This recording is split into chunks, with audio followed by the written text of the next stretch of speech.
Hi guys, இன்றைக்கி நம்ம என்ன பார்க்க போகிறோம் அப்படின்னா ஃப்ரெஞ்ச் ஃப்ரைஸ் தான் பார்க்க போகிறோம். ஸோ இந்த மாதிரி பெரிய அளவிலான பொட்டேட்டோ எடுத்துக்கோங்க. சின்ன சின்ன நம்ம வீட்டில் இருக்கிற மாதிரி பொட்டேட்டோ இருந்தால் அதில் வந்து ஃப்ரெஞ்ச் ஃப்ரைஸ் நல்லா வராது. ஸோ அதுக்காக என்ன பண்ண போகிறோம் அப்படின்னா பெரிய சைஸில் பொட்டேட்டோ எடுக்க போகிறோம். அதை வந்து இந்த மாதிரி நல்லா பீல் பண்ணிக்கணும். பீல் பண்ணிவிட்டு பேட்டர்ன் ஷேப்பில் இந்த மாதிரி கட் பண்ணி சில் வாட்டரில் போட்டு வச்சிடணும். ஒரு 10 to 15 மினிட்ஸ் வந்து இந்த சில் வாட்டரில் இருக்கணும்.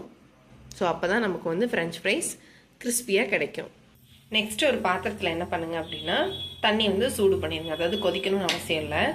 ஸோ இதில் என்ன பண்ண போகிறோம் அப்படின்னா சில் வாட்டரில் போட்டு வச்சுருந்தோம் இல்லையா பொட்டேட்டோ, அதை வந்து இதுக்குள்ளே போட போகிறோம்.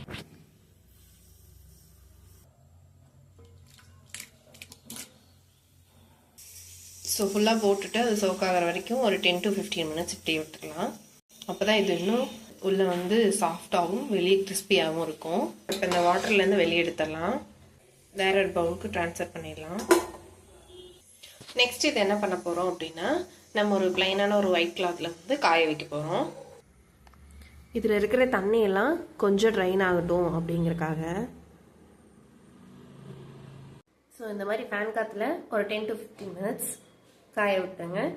நெக்ஸ்ட் என்ன பண்ண போகிறோம் அப்படின்னா இங்கே காய வச்சு எடுத்துகிட்டு வந்த ஃப்ரெஞ்ச் ஃப்ரைஸஸ் தான் என்ன பண்ண போகிறோம் அப்படின்னா எண்ணெயில் போட்டு ஒரு 3 மினிட்ஸ் வந்து பொரிக்க போகிறோம். ஸோ இந்த மாதிரி 2 to 3 மினிட்ஸ் வந்து போட்டுட்டு எடுத்துடணும்.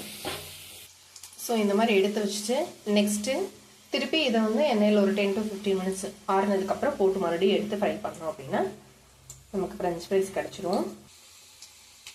ஸோ இந்த மாதிரி பேட்சாக பொரிச்சு எடுத்துக்கோங்க. ரெடி.